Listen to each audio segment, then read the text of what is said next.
ভার্বের ক্লাসিফিকেশন যদি আমরা দেখি তাহলে ভার্ব হচ্ছে দুই প্রকার, একটা হচ্ছে ফাইনিট ভার্ব, একটা হচ্ছে নন ফাইনিট ভার্ব। এটার ডেফিনেশনটা কি সহজে মনে রাখতে পারি। ফাইনিট ভার্ব কোনটাকে বলে? যে ভার্বটা টেন্স ও পার্সন অনুসারে চেঞ্জ হতে পারে।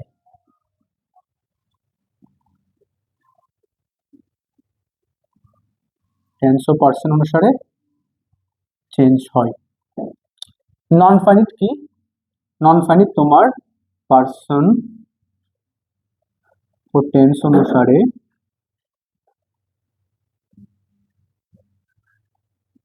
চেঞ্জ হতে পারে না।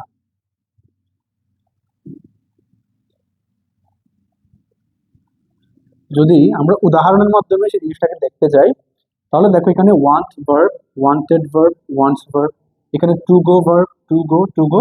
অর্থাৎ এখানে আমরা তিনটা সেন্টেন্সে যদি আমরা বিষয়টাকে দেখতে যাই তবে দেখো এই যে ওয়ান্ট, আই ওয়ান্ট, এখানে সাবজেক্ট আছে আই, ভার্ব আছে ওয়ান্ট, তাহলে আমি এই যে আই ওয়ান্ট টু গো দেয়ার আমি দেখে বুঝতে পারছি এটা হচ্ছে একটা প্রেজেন্ট ইনডিফিনিট টেন্স। যখন এখানে এই সেন্টেন্সে ওয়ান্টেড হয়ে গেছে তখন সেটা হচ্ছে পাস্ট ইনডিফিনিট।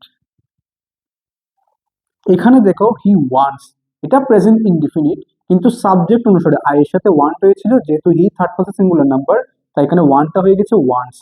অর্থাৎ এটা তোমার প্রেজেন্ট ইনডিফিনিটে থাকার পরেও বেস ফর্মে না হয়ে এস বাই এস যুক্ত হয়েছে। কেন? কারণ এখানে এই যে টেন্স অনুসারে এবং পার্সন অনুসারে অর্থাৎ সাবজেক্ট অনুসারে তোমার এই ভার্বগুলা চেঞ্জ হচ্ছে। কিন্তু এখানে দেখো two go, to go, to গো, এই তিনটা ভার্বের কোনো পরিবর্তন হয়নি।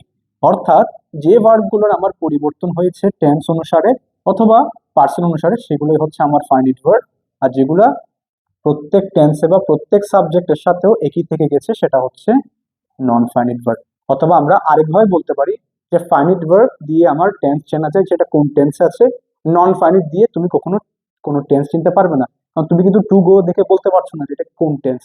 ঠিক আছে? I hope it's clear.